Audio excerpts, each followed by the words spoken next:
د طالبانو د مشر ملا هیبت الله اخونزاده تازه فرمان. سلام، وخت په خیر، ستړي مشئ. د طالبانو مشر ملا هیبت الله اخونزاده د یو فرمان له لارې د افغانستان د ملکي او نظامي کارکوونکو پر تقاعد بندیز لګولی دی.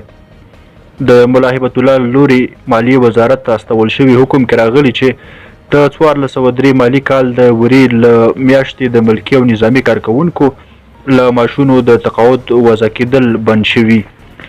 په ورته وخت کې د طالبانو مالیې وزارت د دې خبر پخلی کړی، ویلي دي چې د دې حکم له مخې له دې وروسته تقاعد نشته دی.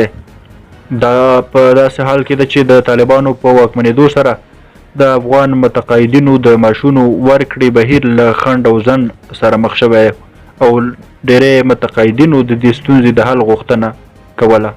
درنو لیدونکو له ملتیا مو مننه، ښه وخت ښې شېبې.